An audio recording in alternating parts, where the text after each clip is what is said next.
안녕하세요. 마음이 쉬어가는 공간 파리의 책방입니다. 사람은 누구나 상처를 안고 살아갑니다.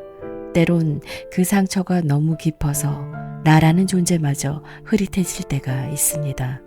오늘 함께 하실 책 나를 잃어가면서 지켜야 할 관계는 없다는 바로 그 상처의 정체를 직면하게 해주는 책인데요. 스몰빅 라이프 출판 도서입니다.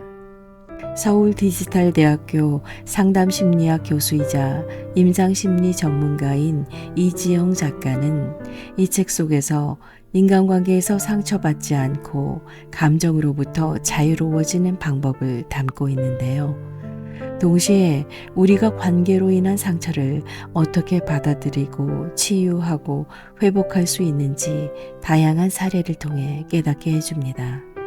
감정이란 해결의 대상이 아니라 해소의 대상임을 분명히 알아야 한다고 말하는 작가는 관계에서 유발된 상처를 돌보고 치유하고 회복할 수 있는 주체는 궁극적으로 나 자신뿐이며 인간관계를 잘 맺어가기 위해서는 먼저 나 자신과의 관계를 잘 맺는 것이 필요하다는 것을 강조하고 있습니다. 또 작가는 우리에게 묻습니다. 사람들은 결국 내가 나를 대하는 방식에 따라 나를 대한다. 여러분은 스스로를 어떻게 대하고 있는가? 라고요. 아울러 작가는 관계에서 상처받지 않는 8가지 방법에 대해 이야기하고 있는데요. 그 내용을 간략히 추리면 다음과 같습니다. 첫째, 상처와 나를 확실하게 분리한다. 둘째, 해소되지 못한 감정은 몸 밖으로 꺼낸다. 셋째, 아픔이 말하고 있는 정보를 파악한다. 넷째, 감정을 잡으려면 감정의 굴로 들어간다. 다섯째, 자신만의 감정 안전지대를 확보한다. 여섯째, 나와의 관계를 적극적으로 바꾼다. 일곱 번째, 감정은 해소하고 상황은 해결한다. 여덟 번째, 선해소 후 해결 원칙을 지킨다. 입니다. 우리는 종종 상처를 외면하며 강해지려 하지만 사실 진짜 강함은 상처를 마주할 수 있는 용기에서 비롯되지 않나 싶은 생각을 해봅니다. 자, 그럼 이제부터 상처 속에 투영된 진정한 나를 찾아가는 시간 저와 함께 하실 텐데요. 영상이 마음에 드셨다면 구독, 좋아요, 소중한 댓글 잊지 마시고요. 지금 바로 책 속으로 들어가 보실까요? 당신이 상처받는 진짜 이유. 나는 분명히 상처를 준 적이 없는데 어떤 사람은 나에게 상처를 받았다고 합니다. 그럴 때면 당황스럽고 상처를 줬다는 것을 인정하기가 쉽지 않습니다. 이렇게 흔히 상처를 줬다, 상처를 받았다고 말하는데 도대체 상처가 무엇일까요? 상처를 받았다고 말할 수 있는 그 핵심은 무엇일까요? 상처에 대해서 본격적으로 이야기하기 전에 먼저 상처의 본질이 무엇인지 정확히 짚고 넘어갈 필요가 있습니다. 그러기 위해서 우선 우리가 어떤 상황에서 상처를 받는지 생각해 볼 필요가 있습니다. 태영 씨는 얼마 전에 친구로부터 상처를 받았습니다. 당연히 도와줄 거라 생각했던 친구가 제 요청을 아주 쉽게 거절하는 거예요. 전혀 예상하지 못해서 더욱 상처가 됐던 것 같아요. 태영 씨는 친구가 그 정도의 부탁은 당연히 들어줄 것이라고 생각했습니다. 그러나 돌아온 것은 거절이었고 그 순간 이 친구에게 나는 그 정도밖에 안 되는구나 하는 생각이 들어 마음이 상했습니다. 승민 씨는 얼마 전 동창 모임에서 왁자지껄 이야기하다가 갑작스러운 화제에 마음이 상했습니다. 친구 동혜 씨가 그 자리에는 나오지 않았던 키가 작은 친구 한 명에 대해 뒷담화를 하면서 그의 작은 키를 웃음거리로 만들었습니다. 친구들은 함께 웃었지만 승민 씨는 그럴 수 없었습니다. 그 또한 키가 작은 편이라 늘 다른 사람들이 자신의 키를 어떻게 생각하는지 의식하고 있었기 때문입니다. 나도 키가 작은데 내가 있는 자리에서 그 친구를 웃음거리로 만들다니 모두 나한테도 그렇게 무시하는 마음을 갖고 있는 건 아니야? 라는 생각이 들어 상처를 받았고 위축이 됐습니다. 대학생 가인 씨는 요새 후배 수영 씨가 자꾸 마음에 걸리고 의식이 됩니다. 후배 수영이는 제 동기들한테는 밥을 사달라고 하는데 저에게는 그런 얘기를 절대 안 해요. 제가 정말 별로라서 그런 걸까요? 내가 별 볼 일 없는 선배라 나를 무시한다는 생각이 들어서 수영이의 그런 행동이 상처가 돼요. 태영 씨, 승민 씨, 그리고 가인 씨의 공통점은 무엇일까요? 바로 상대방의 말과 행동을 자기 자신과 연결지어서 부정적으로 해석하고 있다는 것입니다. 태영 씨는 친구의 거절을 상대가 자신을 가깝게 여기지 않은 탓이라 생각했습니다. 친구에게 다른 사정이 있을 수도 있고 가치관이 다를 수도 있는데 말입니다.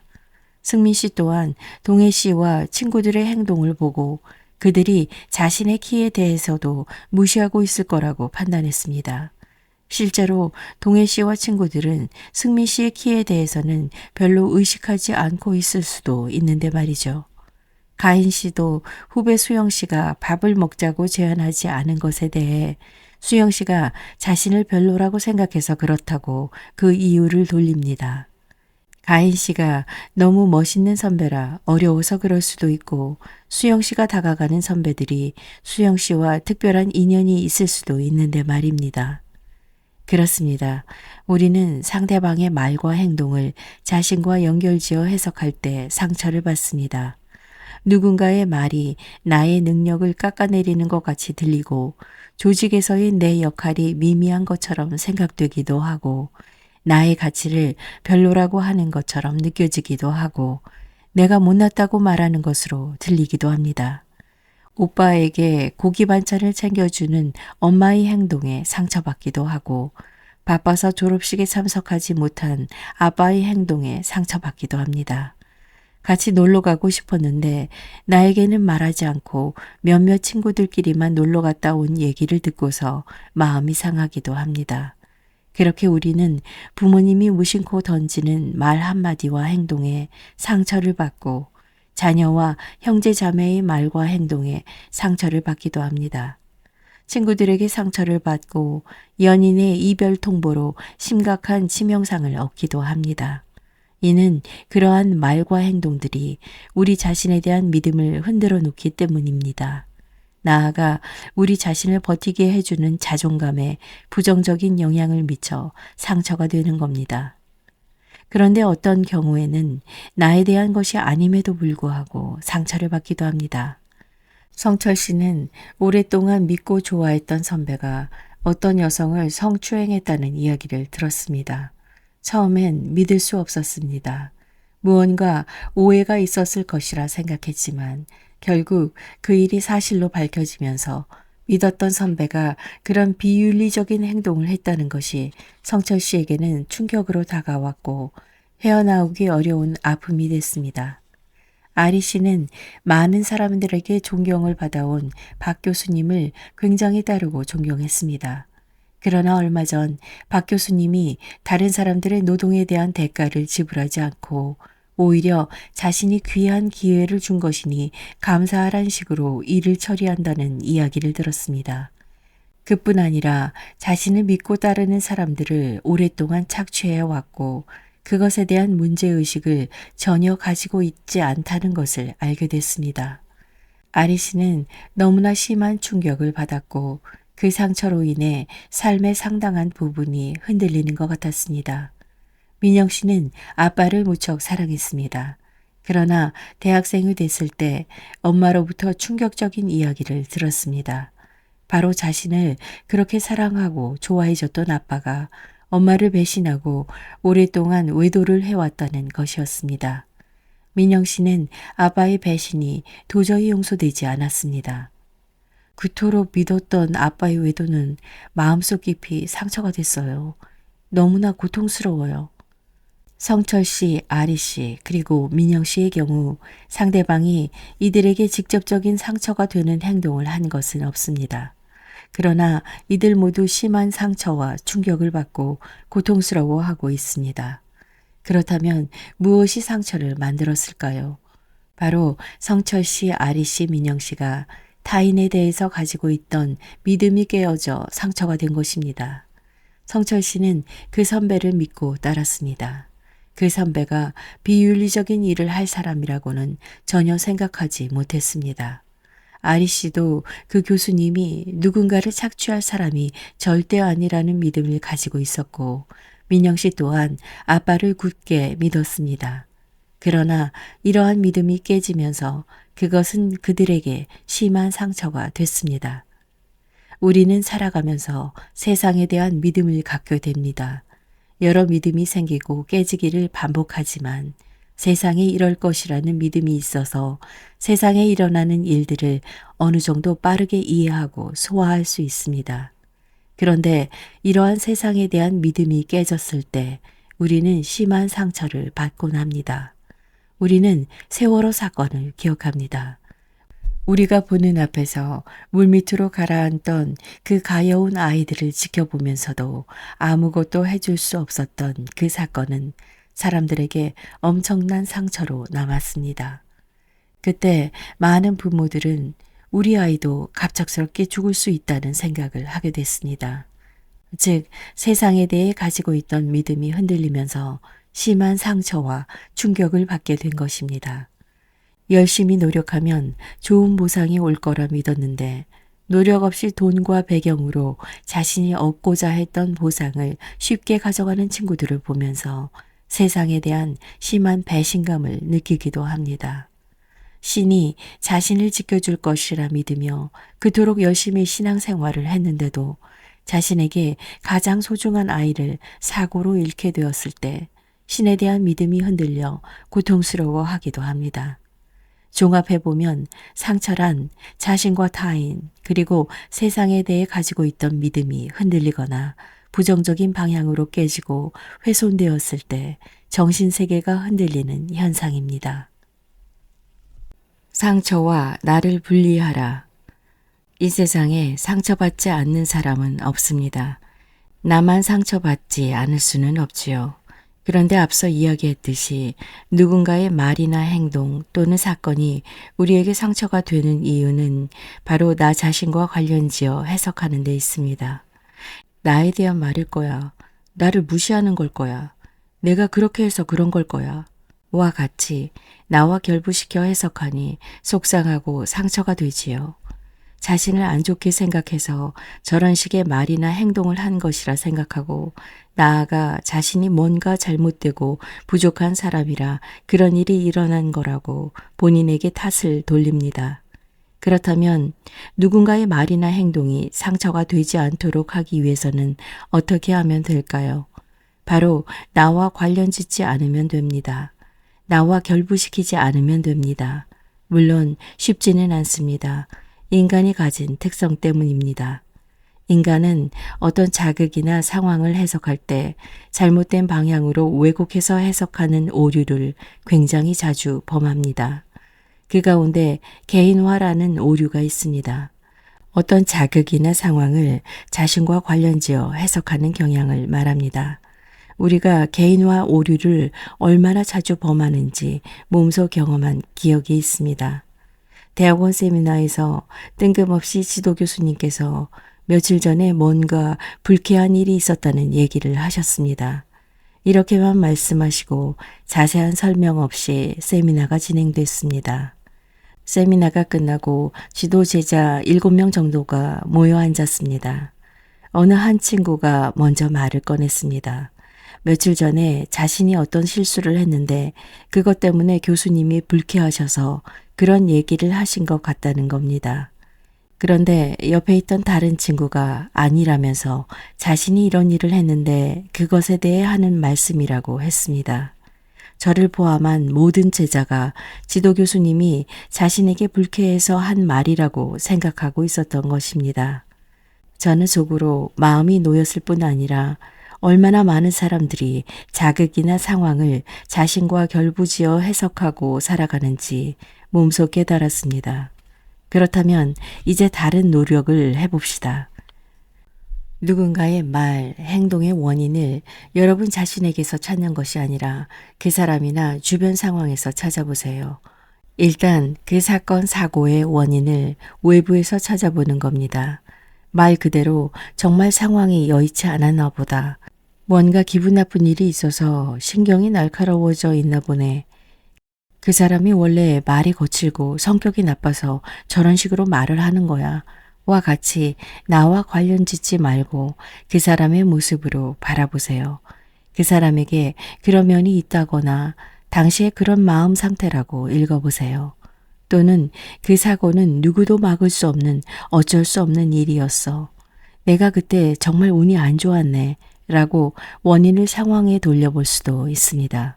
그러면 마음이 어느 정도 놓이게 됩니다. 사람들은 인간관계에서 갈등이 있을 때 그 이유를 찾기 위해 고군분투합니다. 이유를 찾으면 갈등을 해결할 수 있을 거라고 기대하는 거지요. 그런데 살다 보면 특별히 잘못한 것도 없는데 누군가가 나를 못마땅해 하거나 비호의적으로 대한다거나 심하면 괴롭히는 일도 종종 있습니다. 오래전에 지방에서 고등학교 남학생이 제가 진행하는 프로그램에 참석하러 온 적이 있었습니다. 그 남학생은 1년 전부터 동급 남학생이 자신만 보면 함부로 말을 하고 못되게 행동해서 힘들다고 호소했습니다. 그럴 때마다 도대체 자신이 무엇을 잘못했길래 그 친구가 못되게 구는지 이유를 찾기 위해 자신의 행동을 반성하고 또 반성했다고 합니다. 그러나 아무리 반성하고 관계를 변화시키려고 노력해도 아무런 소용이 없었습니다. 그래서 전문가에게 도움을 청하기 위해 멀리에서 찾아왔던 겁니다. 프로그램 초반에 감정의 정의에 대해 간단하게 말할 기회가 있었습니다. 감정이란 어떤 자극이나 대상이 자신의 관심과 욕구와 관련되어 있을 때 발생하는 것으로 이와 관련하여 관심이 없고 바라는 것이 없으면 발생하지 않는다고 설명했지요. 갑자기 그 남학생은 저에게 이제 자신의 고민이 해결됐으니 내려가도 좋을 것 같다며 말문을 열었습니다. 무슨 이야기인가 들어보니 그 남학생은 자신이 무엇인가 잘못해서 또는 자신에게 무슨 문제가 있어서 그 친구가 자신에게 못되게 행동하는 것이라 생각했는데 그것이 아니었음을 알게 됐다고 합니다. 자신의 잘못이 아니라 그 친구의 마음속에 있는 무언가가 자신으로 인해 건드려졌기 때문이라는 것을 깨달은 겁니다. 그렇습니다. 상대의 마음속에 있는 무언가가 여러분으로 인해 건드려졌기 때문일 수도 있습니다. 여러분을 볼 때마다 심하게 야단치고 잔소리했던 아버지가 떠올라 몹시 긴장되고 불편할 수 있습니다. 또는 사사건건 간섭하고 개입했던 어머니가 떠올라 여러분이 다가오는 것이 불편하고 거부감이 들 수 있습니다. 또는 어릴 때 무슨 일이든 잘 해내서 늘 자신과 비교당했던 우등생 오빠나 언니가 떠올라 얄밉고 싫을 수도 있습니다. 그렇지 않더라도 상대방의 열등감이나 콤플렉스를 건드렸을 수도 있습니다. 누군가는 아무리 노력을 해도 원하는 만큼의 예쁜 외모를 가질 수 없는데 세수만 하고 나와도 얼굴에서 빛이 나는 친구나 동료가 얄밉고 싫을 수 있습니다. 자신이 제일 잘나서 주변 사람들에게 부러움과 인정을 받고 싶은데 별로 노력하지 않아도 하는 일마다 뛰어나 주변 사람들이 인정하는 친구나 동료가 몹시 불편하고 싫을 수 있습니다.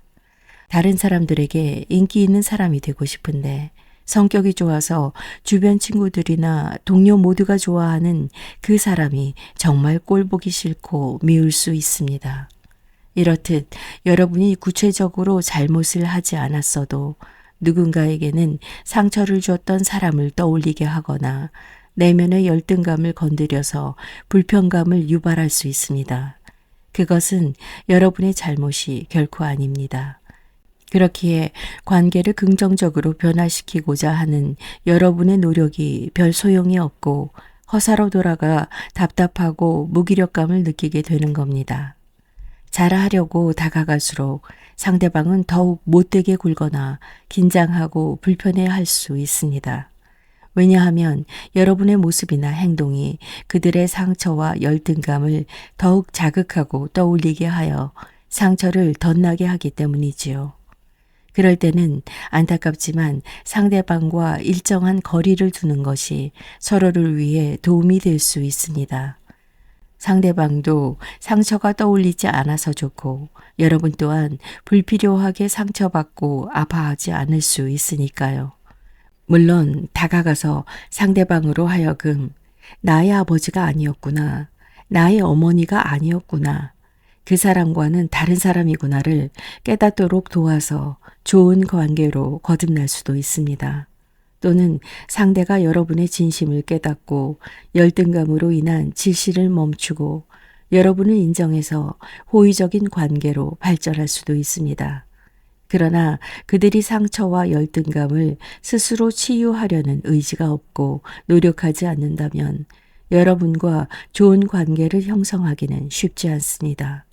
이럴 땐 서로가 어느 정도 거리를 두는 것이 상처와 열등감을 건드리지 않고 최선의 관계로 가는 현명한 길일 수도 있습니다. 단 상대방과 거리를 두더라도 그를 무시한다는 느낌을 주면 안 됩니다. 그의 상처와 열등감을 자극할 수 있기 때문이지요. 상대방을 존중하는 태도를 유지하면서 일정한 거리를 두는 것이 바람직합니다. 나와의 관계를 먼저 바꿔라. 상처를 치유하는 다양한 작업을 하다 보면 결국 상처를 회복하기 위해서는 내가 나를 대하는 태도를 다뤄야 한다는 것을 뼈저리게 깨닫게 됩니다. 상처를 줬던 상대방에 대한 분노나 아픔을 작업해서 떠나보냈지만 여전히 상처에 무능력하고 무기력했던 나에 대한 원망과 분노가 존재합니다. 또는 그 상대방의 말이나 행동보다 오히려 자신이 스스로를 더욱 비난하고 무시하고 있었음을 발견하게 됩니다. 인정이나 애정을 충분히 받아왔음에도 불구하고 여전히 이를 갈망하며 신경을 쓰고 상처받는 경우가 많습니다. 강의 중에 한 여성분이 이렇게 질문하셨습니다. 저는 늘 다른 사람들이 저를 인정해 주는지 아닌지에 신경을 쓰고 상처를 받고 감정이 상해요. 그런데 생각해 보면 지금껏 많은 사람들이 저를 칭찬해 줬어요. 그런데도 저는 왜 계속 인정에 목을 매달고 마음이 상할까요? 왜 실제로 많은 인정과 사랑을 받는데도 쉽게 상처를 받을까요? 저는 그분께 혹시 선생님은 자신을 인정해 주시나요? 라고 물었습니다. 그때 그분은 잠시 멈췄습니다.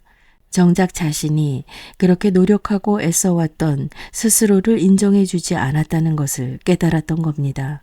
사실 상처를 회복할 수 있는 열쇠는 외부에 있는 것이 아니라 나 자신 안에 있습니다. 그것은 바로 내가 나를 대하는 태도에 있지요. 여러분은 자신을 얼마나 사랑하시나요? 여러분은 자신을 얼마나 인정하시나요? 자기 자신을 인정하지 못하기 때문에 다른 사람의 인정에 신경을 쓰는 경우가 정말 많습니다. 즉, 상처의 핵심은 나 자신과의 관계에 있는 겁니다. 그러니 다른 사람의 시각과 태도를 바꿀 것이 아니라 내가 나를 대하는 태도, 즉 나와의 관계를 바꿔야 궁극적으로 상처에서 벗어나 회복할 수 있습니다. 다른 사람이 여러분을 사랑하기 바라는 만큼 여러분은 여러분 자신을 사랑하시나요? 다른 사람이 나를 인정하기 바라는 만큼 여러분은 여러분 자신을 인정하고 계시나요? 자신이 자신을 인정하지 않기 때문에 아무리 타인의 칭찬과 인정을 받아도 여전히 인정에 고픕니다. 자신이 자신을 사랑하지 않기 때문에 아무리 타인의 사랑을 받아도 믿을 수 없고 사랑이 고픕니다. 내가 나를 인정하지 않고 사랑하지 않을 때 주변으로부터 안정과 사랑을 얻어 채우려 합니다.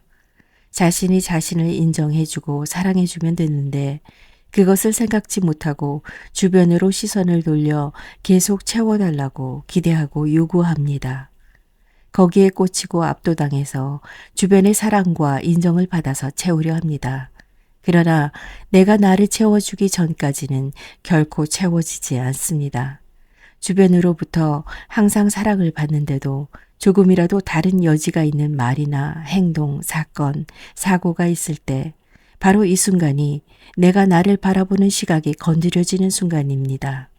내가 나에게 가진 시각의 내용을 확인시켜주는 순간으로 바뀌어 버리지요. 그래, 내가 별 매력이 없어서 그 친구가 나를 좋아하지 않는 거야. 그 사람은 나를 무시하는 거야. 내가 무능력해서 이런 일이 벌어진 거야. 내가 나쁜 아이라서 그런 일을 겪는 거야.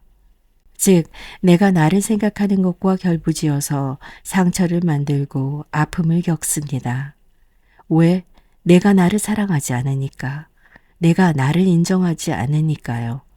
주변의 애매모호한 반응들과 다른 여지가 있는 반응들이 내가 나에 대해 생각하는 것을 확인해 주는 꼴이 됩니다. 그럼 그렇지 라고요. 그렇다면 나와의 관계를 바꾸기 위해서는 어떻게 해야 할까요? 내가 나를 인정하지 않고 사랑하지 않아서 계속 상처를 받는 거라면 어떻게 해야 할까요?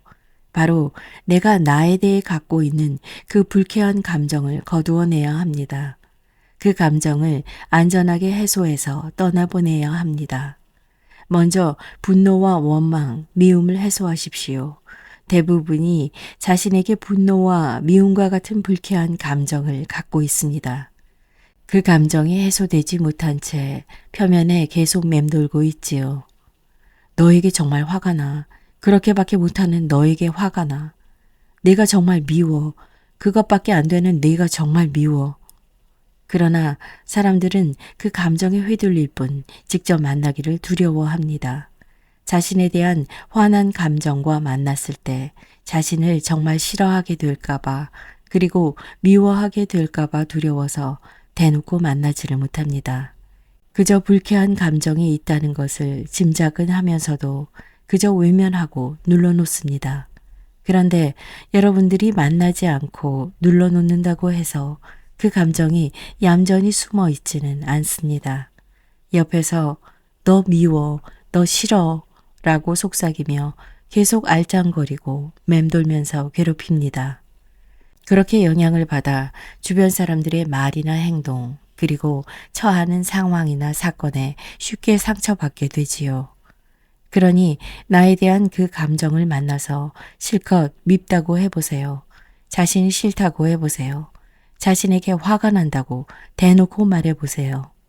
우리 안에 있는 그 감정은 밖으로 내보내야 해소되어 사라질 수 있습니다. 자신을 미워하는 그 감정에 주의를 기울여 말, 글, 몸으로 해소될 때까지 계속 따라가면서 꺼내보세요. 작정하고 만나서 실컷 대놓고 미워하고 화내보세요. 그래야 비워질 수 있습니다. 더 이상 자신을 미워하거나 싫어하지 않을 수 있습니다. 표면에 맴돌던 자신에 대한 분노와 원망의 감정이 해소되어 사라지면 신기하게도 그 아래에 있던 자신에 대한 불쌍함과 안타까움 등 연민의 감정이 올라옵니다. 모든 사람에게는 자신에 대한 애정이 있습니다. 평생을 함께해온 벗으로서 연민과 유대감이 있지요. 화와 미움의 감정이 비워질 때 불쌍함과 연민은 비로소 올라올 수 있습니다.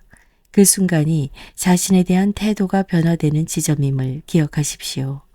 불쌍함과 안타까움의 감정 또한 충분히 느끼고 표현하면 해소됩니다. 다른 감정과 마찬가지로 불쌍하다고 계속 표현해 보세요. 불쌍한 감정에 충분히 머물러 계속 표현하는 것이 효과적입니다. 불쌍해. 그럴 수밖에 없었던 내가 너무 가여워. 그래야 이 감정도 떠나보낼 수 있게 됩니다. 우리는 누군가가 불쌍하다는 생각이 들면 그 사람을 도와주고 싶은 마음에 행동하게 됩니다. 자신에 대해서도 마찬가지입니다. 나에 대한 연민이 들 때 비로소 나를 괴롭히고 있는 것이 아니라 보호해주고 싶은 마음이 생깁니다. 불쌍해서 자기 자신을 안아주고 싶은 마음이 든다면 쿠션이나 베개를 자신이라고 생각하고 충분히 안아주세요. 그럴 때 불쌍한 감정은 자기 연민과 지지를 위한 힘을 발휘합니다. 불쌍한 감정을 계속 표현하다 보면 자연스럽게 자신을 지지하는 생각들이 올라오기 시작합니다. 전에는 너는 부족해. 네가 잘못했어. 너는 그것밖에 안 돼. 와 같이 화나고 비난하는 마음만 가득했다면 그것이 비워지면서 불쌍한 마음이 올라오고 자신을 지지해주고 싶은 생각도 함께 떠오릅니다. 괜찮아. 이 모습 그대로 괜찮아. 정말 애썼어. 그동안 정말 열심히 살았어. 이제 위축되지 마. 기죽지 마. 내가 지켜줄게. 이 목소리로 화와 원망이 차지하고 있던 자리가 채워지게 되지요. 자신을 지지하는 생각들이 결국 나를 지켜주는 힘이 되는 겁니다. 세상에 수많은 위험한 일들과 상처들이 있을 때 그 힘으로 대처하고 버텨내며 살아갈 수 있게 됩니다. 그러니 자기 위안의 목소리를 찾았다면 그것을 구체적으로 적어보세요. 그렇지 않으면 쉽게 잊어버리고 맙니다. 이 메시지들이 우리 곁에 붙어 있을 때 우리는 힘이 더 세지고 세상과 맞설 수 있게 되지요. 자기 위안의 목소리를 하루에도 여러 번 의식적으로 되뇌어서 늘 곁에서 목소리 내도록 해보세요. 마지막으로 나에 대한 관계를 적극적으로 수정할 수 있습니다. 상처를 이겨내는 핵심이자 무기이자 힘인 자존감을 세우기 위해서는 자신을 존중하는 마음을 적극적으로 키우는 것이 가장 효과적입니다. 첫째, 자신에 대한 장점 50가지를 적어보세요. 장점 각각에 대해서 그런 나를 좋아한다. 나는 괜찮은 사람이다를 덧붙여서 되뇌는 것이 더욱 효과적입니다. 둘째, 나를 있는 그대로 받아들이십시오. 상처를 받고 정서적으로 고통을 겪는 이유는 받아들이지 못해서입니다. 그 사람은 내게 그런 식으로 말을 하면 안 되는데, 내가 좀 더 잘해서 그런 대접을 받지 말아야 했는데, 상황을 받아들이지 못해서 상대방의 말이나 행동을 받아들이지 못해서 나 자신이 했던 말과 행동을 받아들이지 못해서 나 자신을 받아들이지 못해서 화나고 수치스럽고 슬픕니다. 그래서 처한 상황이나 상대방의 말이나 행동, 나 자신의 말과 행동, 나를 있는 그대로 받아들이는 노력이 필요합니다. 수용은 굉장한 힘을 발휘합니다. 나에게 어찌어찌한 일이 일어났다. 그럴 수 있음을 받아들인다. 나는 뭐뭐 했다. 그런 나를 받아들인다. 나는 어찌어찌하다. 그런 나를 받아들인다. 등과 같은 내용을 넣어서 계속 반복해서 되뇌는 연습을 하는 것이 매우 효과적입니다. 이러한 의식적인 노력이 처한 상황과 자신을 받아들이는 데 도움이 됩니다. 덧붙여서 이 말씀도 드리고 싶습니다. 자신을 받아들이지 못하는 사람들은 다른 사람들이 자신을 비판적으로 판단할 것이라 생각하기 쉽습니다. 저 사람이 나를 그렇게 생각할 거야. 저 사람이 그럴 거야. 라고 의심합니다. 사실 내가 나를 낱낱이 쪼개고 분석하면서 비판하니까 다른 사람도 내가 나를 바라보는 시각으로 볼 것이라고 생각하는 거지요. 또한 이들은 자꾸만 다른 사람을 판단하고 비판합니다. 저 사람은 이게 문제야. 저 사람이 이런 모습이 있고 이것은 부족한 거야. 내가 문제투성이이니 다른 사람도 그런 시각으로 바라보면서 받아들일 수 없는 겁니다. 결국에는 내가 나 자신을 받아들이지 못하는 면이 상대방이 나를 또는 내가 상대방을 판단하고 비판하는데 영향을 미칩니다. 그래서 다른 사람들에게 만족할 수 없습니다. 이 사람은 이 면에 실망스럽고 저 사람은 저 면이 문제고 잘못이라고 말하지요. 이런 사람들은 대개 판단 기준이 지나치게 높습니다. 자신의 기준에 도달하지 못할 때에는 자신이든 상대든 비판하고 비난하고 채찍질합니다. 그런 면을 완벽주의라고 볼 수 있습니다. 그러나 앞서 얘기한 바 있듯이 완벽주의는 세상에 존재하지 않는 것입니다. 사람들이 만들어낸 이상이고 개념일 뿐이지요. 세상에 존재하지 않는 것을 자꾸 쫓다 보니까 나도 부족한 사람이 되어서 스스로를 비난하고 채찍질하게 되고 다른 사람들도 그 기준을 채우지 못하니까 부족하고 문제투성이가 되어버립니다. 인간은 모두 불완전한데 완벽주의적인 태도는 인간이라는 사실을 받아들이지 못하는 것이므로 상처가 될 뿐입니다. 우리는 모두 불완전한 존재임을 받아들여 보세요. 인간이라는 사실을 인정하고 받아들이려 노력하는 것입니다. 부족하고 서투를 수도 있고 속이 보일 수도 있으며 창피한 행동을 할 수 있습니다. 그런 그 사람을 그리고 그런 나 자신을 받아들여 보세요. 셋째, 자신에게 후한 점수를 주어 보세요. 그 정도면 잘했어. 최선을 다하느라 정말 수고했어. 이 정도면 잘생겼어. 라고 말해보세요. 자신에게 너그러워지세요. 많은 사람들이 자신에게 거칠고 가혹합니다. 자신에 대한 기준이 너무 높고 그 기준을 채우지 못할 때 스스로에게 너무나 잔인하게 대합니다. 자신에게 너그러울 때 타인에 대한 진정한 너그러움 또한 나올 수 있음을 기억했으면 합니다. 넷째, 내가 나를 사랑하고 인정해 주세요. 너를 사랑해. 너 참 괜찮은 사람이야. 너 잘났어. 등의 말을 자신에게 수시로 말해주세요. 실제로 이렇게 자신에게 소리내어 말하고 쓰다듬어 주는 건 심리학적으로 아주 건강한 행위입니다. 좀 쑥스럽고 낯설 수 있지만 의도적으로 노력해 보세요. 자꾸 예쁘다고 하면 예뻐지고 자꾸 잘났다고 하면 자신도 모르게 잘나 보이게 되지요. 그러다 보면 어느 순간 진심으로 자신이 괜찮은 사람으로 느껴집니다. 이와 같은 노력이 자존감을 높이는 데 효과가 있습니다. 이러한 노력을 통해 내가 나를 대하는 태도를 바꿨을 때 궁극적으로 상처로부터 안전할 수 있으며 받은 상처를 가능한 한 빨리 치유할 수 있고 앞으로 닥칠 수 있는 상처에 맞서 싸울 힘이 생깁니다. 세상을 살아가는 든든한 힘인 자존감이 회복되고 높아집니다. 그러니 나 자신과의 갈등을 회피하지 말고 직접 마주하여 다뤄보세요. 그 과정을 통해 자신과의 관계를 사이좋게 바꿔보시기 바랍니다. 평생 함께할 수밖에 없는 자신을 진정한 벗으로 만들어 보시기 바랍니다.